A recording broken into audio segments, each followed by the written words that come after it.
നമുക്കൊരു യാത്ര പോയാലോ? നമ്മൾ എങ്ങോട്ടെങ്കിലും പോകാനിറങ്ങുമ്പോൾ ഇതേപോലെ ശക്തമായ മഴ പെയ്ത എന്താകും അവസ്ഥ? നമ്മുടെ യാത്ര തടസ്സപ്പെടും, എന്നൊക്കെ ദേഷ്യം വരും, സങ്കടം വരും. പക്ഷെ കുറച്ച് നേരം മഴയിലേക്ക് നോക്കിയിരുന്ന ഒരു മാജിക് ഉണ്ടാവും. കാരണം മഴയെ നമ്മൾ പ്രണയിച്ചു പോകും. കാറ്റിൻ്റെ തേയിലേറി വരുന്ന മഴയെ എങ്ങനെയാണ് നമ്മൾ പ്രണയിക്കാതിരിക്കുന്നത്? എന്തൊരു ഭംഗിയാണ് അല്ലേ? മഴയ്ക്ക് ശേഷം നമ്മൾ ഒഴുകിയെത്തി എങ്ങോട്ടെന്ന് പറയുമ്പോൾ കടമക്കുടിയിലാണ്. എറണാകുളത്തുള്ള കടമക്കുടി. തായി കണ്ടില്ലേ ചീനവല, ഒരു പുരാണകലയുടെ തിരുശേഷിപ്പുകൾ പോലെ കാണുന്ന ചീനവല. നല്ല മത്സ്യസമ്പത്തുള്ള ഇടങ്ങളിൽ പണ്ടത് വ്യാപകമായിട്ട് ഉപയോഗിച്ചിരുന്നു. ഇപ്പം ഇതങ്ങനെ വ്യാപകമായിട്ട് ഉപയോഗിക്കാൻ പറ്റില്ല എന്നാണ് ഒരു അറിവ്. ഇങ്ങനെയുള്ള ജലാശയങ്ങളും കായലോരങ്ങളും തോടുകളും പുഴകളും ഒക്കെ നല്ല ജൈവവൈവിധ്യത്തിൻ്റെ ഉദാഹരണങ്ങളാണ് അല്ലേ? നമ്മളതൊക്കെ വൃത്തിയോടെ സംരക്ഷിക്കുകയാണെങ്കിൽ തന്നെ നമുക്ക് എത്രത്തോളം വലിയ ആവാസ വ്യവസ്ഥ സൃഷ്ടിക്കാൻ കഴിയും. ഇപ്പോൾ നമ്മൾ നേരിടുന്ന ഗ്ലോബൽ വാർമിങ്, അതേപോലെ തന്നെ ചൂട്, ഗ്ലോബൽ വാർമിങ്ങിൻ്റെ ഭാഗമുള്ള ചൂട്, അതുപോലെ തന്നെ കാലം തെറ്റിയുള്ള മഴ അല്ലെങ്കിൽ വേനൽ, ഇങ്ങനെയുള്ളതൊക്കെ നമുക്കൊരു പരിധിവരെ കൺട്രോൾ ചെയ്യാൻ പറ്റും, ശരിയല്ലേ? പക്ഷേ നമ്മൾ ഈ വനനശീകരണത്തെക്കുറിച്ചും പരിസ്ഥിതി സംരക്ഷണത്തെക്കുറിച്ചൊക്കെ ഇനി എന്നായിരിക്കും ശരിക്കും ബോധവാന്മാരാവുക? ഈ ചതുപ്പ് കാണുമ്പോൾ നമുക്ക് ഒരു പാടമൊക്കെ പോലെ തോന്നുമെങ്കിലും പാടമല്ല. കടമക്കുടിക്ക് അടുത്തുള്ള കായലോട് ചേർന്നുള്ള ഒരു സ്ഥലമാണ്. കണ്ടലിൻ്റെ ഭാഗത്തിൽപ്പെട്ട സസ്യമാണത്. അതുപോലെ തന്നെ ഇതൊക്കെ ഒരു പ്രകൃതിരമണീയമായ സ്ഥലങ്ങളാണ്. എന്ന് വെച്ചാൽ ഇവിടുത്തെ വായുവിനും അതുപോലെ തന്നെ കാലാവസ്ഥയ്ക്കും തന്നെ ഒരു സുഗന്ധവും നല്ലൊരു ശുദ്ധിയൊക്കെ ഉണ്ട്. കണ്ടില്ലേ ഇവിടെയൊക്കെ എത്ര നന്നായിട്ടാണ് പരിപാലിക്കപ്പെട്ടിരിക്കുന്നത്. ഈ ജലാശയങ്ങളിലേക്ക് ഇങ്ങനെ നോക്കിയിരിക്കാൻ തന്നെ നമുക്കൊരു ആഗ്രഹം തോന്നും. ഇങ്ങനെയുള്ള സ്ഥലങ്ങളിലേക്ക് എന്ത് നോക്കിയിരുന്നാൽ പോലും സമയം പോകുന്നത് നമ്മൾ ഒട്ടും അറിയത്തില്ല. ഇവിടെ നമ്മൾ മാത്രമല്ല, ഒരുപാട് കാഴ്ചക്കാരും ഒരുപാട് യുവമിഥുനങ്ങളും പ്രായവരൊക്കെ വന്നിരിപ്പുണ്ട്. എന്നുവെച്ചാൽ എല്ലാ പ്രായക്കാരെയും മാടി വിളിക്കുന്ന ഒരു അത്ഭുതമാണല്ലേ പ്രകൃതി.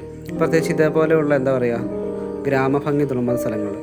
നമ്മൾ ഏത് വലിയ നഗരത്തിൽ ജീവിച്ചാലും ഏത് വലിയ കണ്ടുപിടുത്തങ്ങളിലേക്ക് പോയാലും എപ്പോഴെങ്കിലുമൊക്കെ നമുക്ക് ഇവിടെയൊക്കെ മടങ്ങി വരേണ്ടി വരും.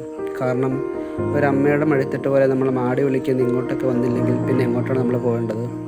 ശരിയല്ലേ? അതാണ് ശരി. ഈ പ്രകൃതി ഭംഗി തന്നെയായിരിക്കും നമ്മുടെ നാട്ടിൽ ഇത്ര അധികം കഥാകൃത്തുക്കളും കവികളൊക്കെ ജനിക്കാൻ കാരണം. ഇത്രയും ഭംഗിയുള്ള ഒരു സ്ഥലത്ത് വന്നിട്ട് കവിത എഴുതിയില്ലെങ്കിൽ, കഥ എഴുതിയില്ലെങ്കിൽ, നോവൽ എഴുതിയില്ലെങ്കിൽ, മഹത്തായ കഥാപാത്രം ഉണ്ടായില്ലെങ്കിൽ നമ്മുടെയൊക്കെ ഭാവന സൃഷ്ടി വളരെ ചുരുങ്ങിയതാണെന്നല്ലേ അതിൻ്റെ അർത്ഥം. നമ്മുടെ ആകാശത്ത് എപ്പോഴും ഇങ്ങനെ മഴയും വെയിലും മാറി മാറി അടിക്കും. എന്നിരുന്നാലും ഇവിടെയുള്ളതെല്ലാം ഇതേപോലെ തന്നെ ഉണ്ടാകുമെന്നാണ് എപ്പോഴും നമ്മുടെ വിശ്വാസം.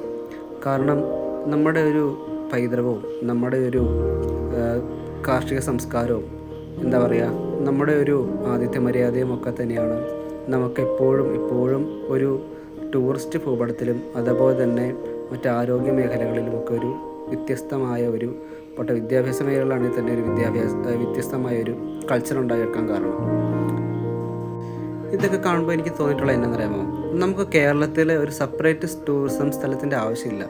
അല്ലെങ്കിൽ കാര്യം വെച്ചാൽ ഒരു പ്രത്യേക സ്ഥലത്തോട്ട് കാഴ്ച കാണാൻ പോകേണ്ട കാര്യമില്ല. കാരണം നമ്മൾ പുറത്തോട്ട് ഇറങ്ങിയാൽ തന്നെ കാണാനുള്ളത് ഇഷ്ടം പോലെ കാര്യങ്ങളുണ്ട്. നല്ല പച്ചപ്പും ഇടതൂർന്ന് പിടിച്ച മരക്കൂട്ടം, വയലേലകൾ, പിന്നെ തോടുകൾ, പിന്നെ ഈ ദൂരങ്ങളിൽ ഇങ്ങനെ ആടുകൾ മേയുന്നത്, കന്നുകാലി മേയുന്നത്, ഇതൊക്കെയെന്ന് വെച്ചാൽ നാച്ചുറലായിട്ട് നമുക്ക് അനുഗ്രഹിച്ചിരിക്കുന്ന ദൃശ്യങ്ങളാണ്. അതൊന്നും ഒരു ഒരു ചിത്രകാരൻ്റെ ഭാവനയിൽ നമുക്ക് ഒരിക്കലും വിരിക്കാൻ കഴിയില്ല. ഇവിടേക്കിടയ്ക്ക് ഇങ്ങനെ നടക്കാൻ കിട്ടുന്ന ഭാഗ്യം തന്നെ നമ്മളൊന്ന് റിഫ്രഷ് ആവുക മാത്രമല്ല നമുക്ക് എന്ത് പ്രശ്നങ്ങളുണ്ടെങ്കിലും അതൊക്കെ ഒഴുകിപ്പോകും. എറണാകുളത്തിൻ്റെ തിരക്കുകൾക്കാണ് തലകത്തിക്കുന്ന ഇടപ്പള്ളി പള്ളി കണ്ടില്ലേ? ആത്മീയതയുടെയും സ്നേഹത്തിൻ്റെയും സഹനത്തിൻ്റെ എല്ലാത്തിൻ്റെയും സിംബോളിക്കുള്ള റെപ്രസെൻറ്റേഷനാണ്. എന്തൊരു മഹത്തായ നിർമ്മിതിയാണല്ലേ അത്! നിർമ്മിതി മാത്രമല്ല, പൂക്കൾ കൊണ്ടും മരങ്ങൾ കൊണ്ടും മനോഹരമായ വൃത്തിയായ ഒരു അന്തരീക്ഷം.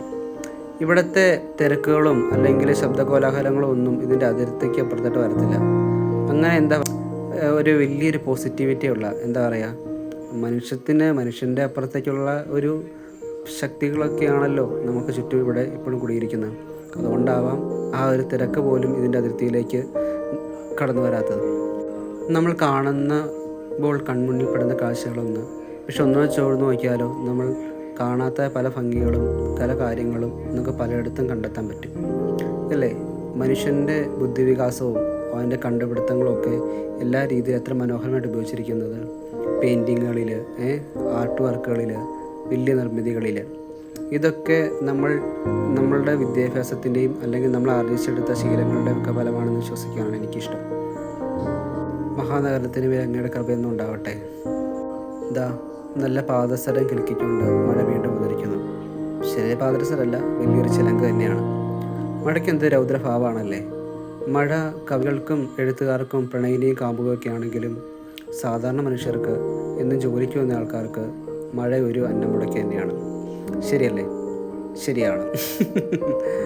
പക്ഷേ പ്രകൃതി പ്രതിഭാസങ്ങളെ പിടിച്ചുകെട്ടാൻ നമ്മുടെ മനുഷ്യശക്തിക്ക് കഴിയില്ലല്ലോ. അവയെ നിർമ്മിച്ചു നിർത്താനും നിയന്ത്രിച്ചു നിർത്താനും സകലത്തിൻ്റെയും സൃഷ്ടാവായ ദൈവത്തോട് പ്രാർത്ഥിക്കുകയല്ലാതെ നമുക്ക് വേറെ എന്താ ചെയ്യാൻ കഴിയുക?